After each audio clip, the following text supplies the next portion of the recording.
इतका भयानक आणि भीषण होता की या आजूबाजूच्या परिसरामध्ये सुद्धा अगदी भूकंपासारखे धक्के जाणवले आणि तिथे आता सध्या आम्हाला जाणवे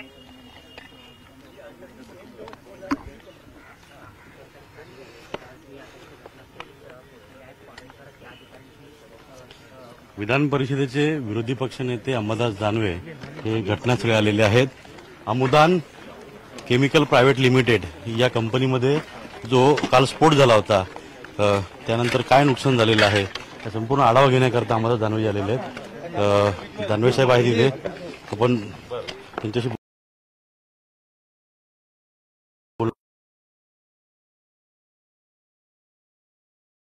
जीवितहानी झालेली याचा संपूर्ण आढावा घेण्याचा प्रयत्न जो आहे ते अंबादास दानवे करत आहेत।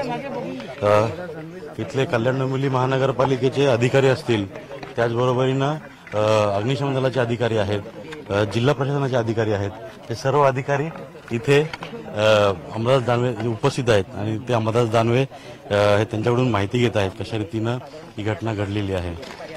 थोड्याच वेळात ते प्रसारमाध्यमांशी बोलतील नेमकं काय इथं घटना घडलेली आहे, या घटनेबाबत विरोधी पक्षनेते म्हणून त्यांची काय भूमिका आहे, या सगळ्या बाबतीमध्ये अंबादास दानवे थोड्याच वेळात आपली भूमिका प्रसारमाध्यमांसमोर मांडतील आणि त्यातूनच नेमकं किती इथं नुकसान झालेलं आहे याचा देखील ते आढावा घेण्याचा प्रयत्न करत आहेत।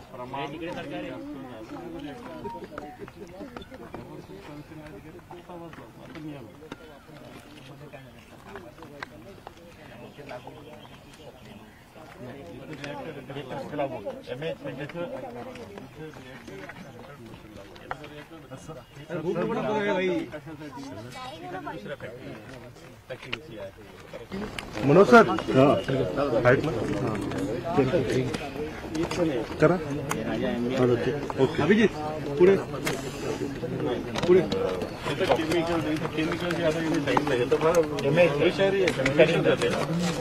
केमिकल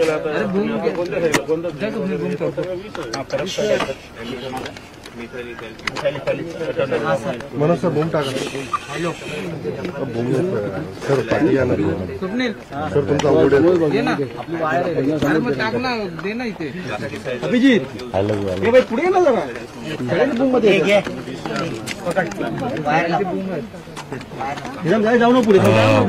अंबादास दानवे जे आहेत ते अधिकाऱ्यांकडून माहिती घेत आहेत की कशा रीतीनं इथं सुरक्षेच्या उपाययोजना केल्या गेल्या होत्या का, किंवा काय सगळ्या या घटनेच्या साधारणपणे 18 ते 20 तासानंतर काय घटना जी आहे ती समोर आलेली आहे, काय चूक होती, कशा रीतीनं सगळा परिसर जो आहे हा तिथं दिसतोय आणि कोणाची चूक आहे किंवा याच्यामुळे कसं नुकसान झाल्याचा प्रयोग याचा ते आढावा घेण्याचा प्रयत्न करतात।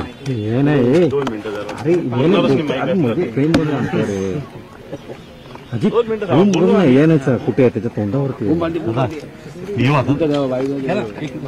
माणूस कुठे आहे, कुठे आहे तुझ्या तोंडावरती आहे त्यांचा बोम।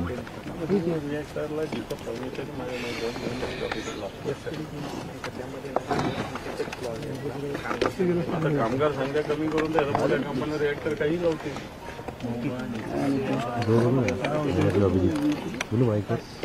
रिएक्टरचं तर तुम्हाला माहिती ना, रिएक्टरचं थोडं काम रिएक्टर हँडल साधं कामगार खोलीचं काम त्याला ज्ञान करू शकतो। याच्यात काय होतं दुर्लक्ष करतात मोठ्या वेळात या झाल्या डिलिबरेटली नाही होत्या म्हणून पहिला नाही आणखी कुठे आणखी दोन म्हणजे तिथपर्यंत थोडं बाजूला त्यांना बघू दे जरा प्लीज, बाजूला तुम्ही साईडला हा मिनिट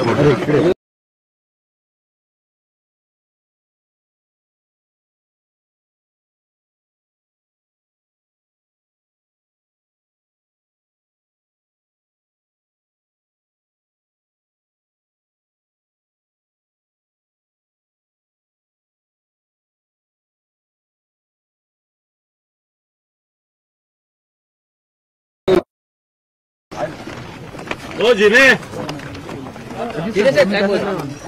अजित सर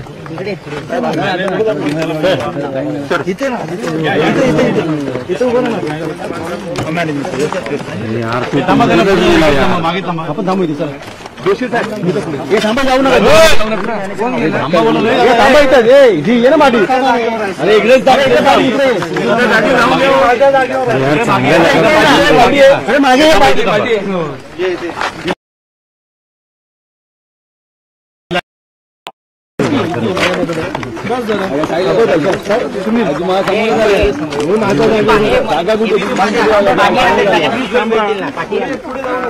तुम्ही नका पुढे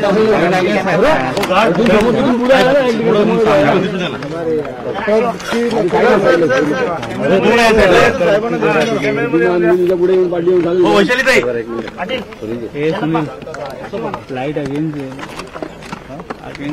उभं करा अक्षय इथं बघा हा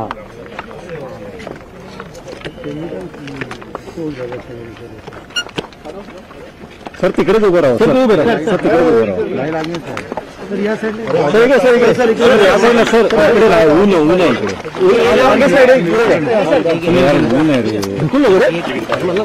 हा बस मोबाईल ऐका ना मी काय म्हणतो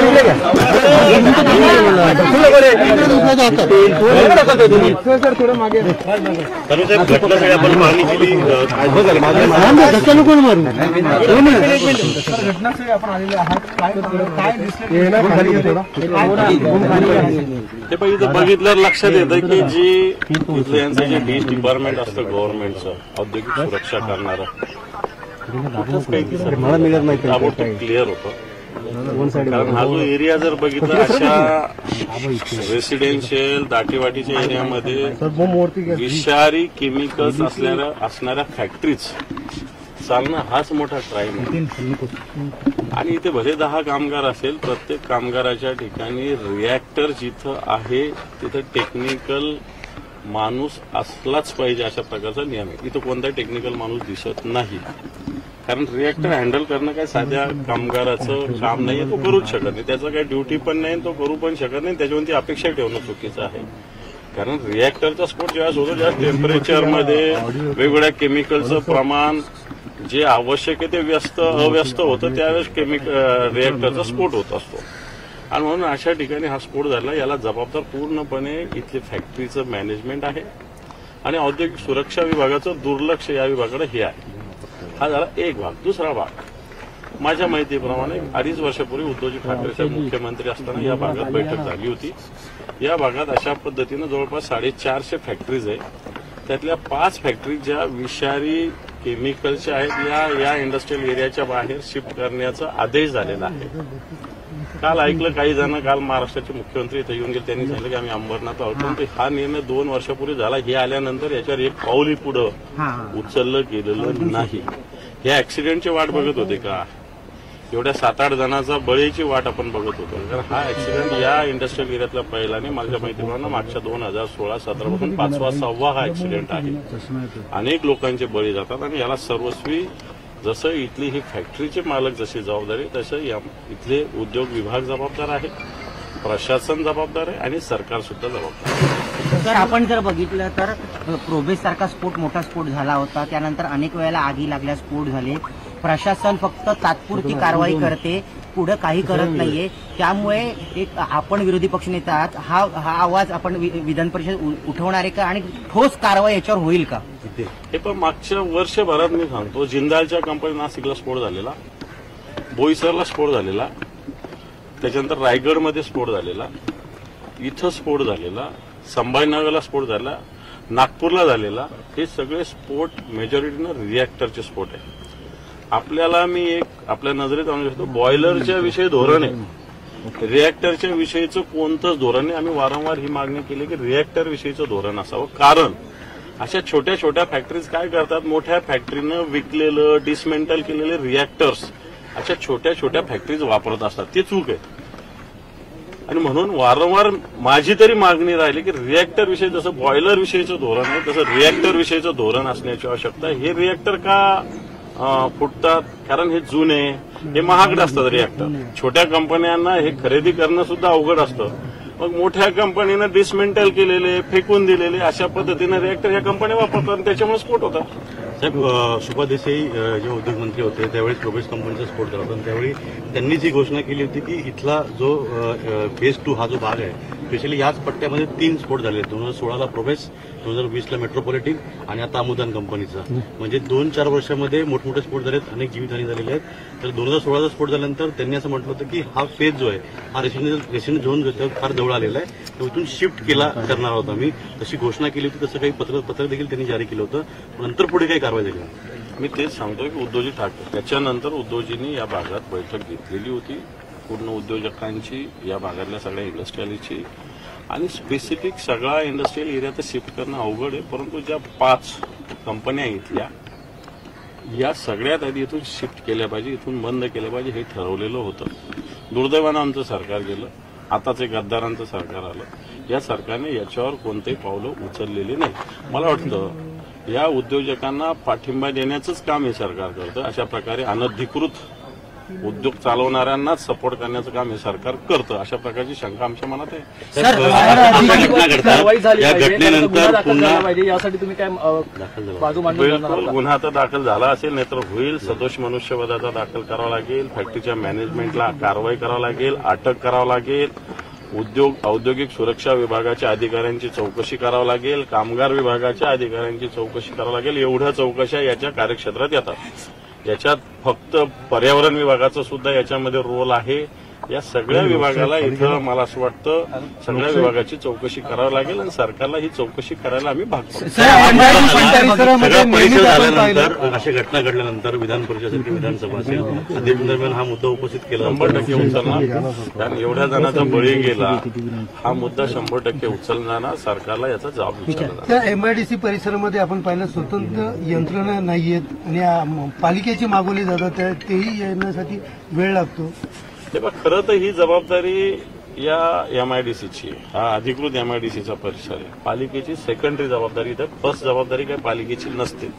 ठीक आहे, पालिका काम करत असते, सगळीकडच्याच पालिका अशा पद्धतीने काम करत असते, पण पहिली जबाबदारी या भागाच्या एमआयडीसीची असते. स्वतःच्या भागाची, स्वतःच्या एरियातल्या सगळ्या फॅक्टरीचं संरक्षण करणं, फायर असेल आणि इक्विपमेंट असेल, ही जबाबदारी एमआयडीसीचीच असते.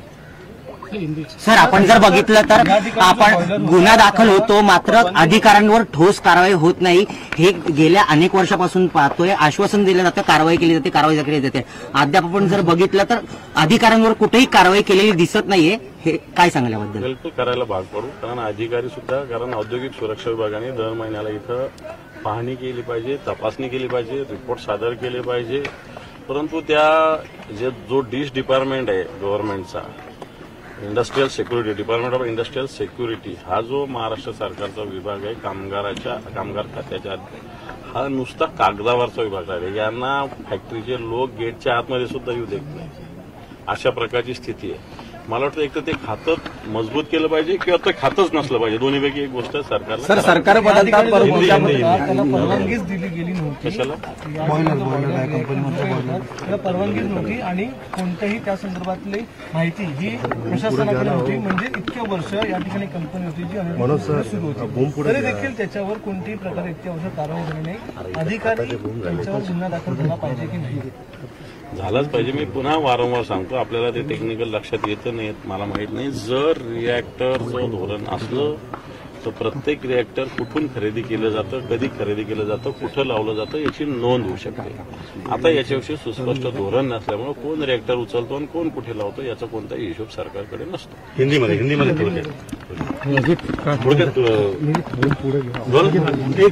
सर, आप यहाँ पे आए, क्या आपने बातचीत की अधिकारियों से, क्या मालूम है? यहाँ जो डोंबिवली में इंडस्ट्रियल एरिया में जो एक्सीडेंट हुआ है, यह हमने देखा है. इसमें बड़ी कैजुअलिटी हुई, रिकॉर्डेड 8 थी लेकिन और वो बढ़ गई है. इसके लिए जिम्मेदार सरकार है. सरकार का जो औद्योगिक सुरक्षा विभाग है, जिसको डिश कहा जाता है, वो है. हम सरकार को बार बार डिमांड कर रहे हैं कि रिएक्टर के बारे में कुछ सरकार की पॉलिसी होना चाहिए. वो पॉलिसी सरकार की नहीं. और सब में बड़ी बात, इस इंडस्ट्रियल एरिया में 5 इंडस्ट्री ऐसी है कि जिसका केमिकल आदमियों के लिए खतरनाक है। इसके लिए ये इंडस्ट्री यहाँ से शिफ्ट करने की जरूरत है। इसके बारे में उद्धव जी की सरकार थी, उस वक्त उद्धव जी ने कुछ निर्णय लिए थे। दुर्दैव से हमारी सरकार नहीं रही, जो नई सरकार आई गद्दारों की, इन्होंने इसके बारे में कोई भी कदम उठाया नहीं है। और ऐसा मैं समझता हूँ कि डिश डिपार्टमेंट, यहाँ का मैनेजमेंट और सरकार ये एक्सीडेंट को जिम्मेदार है।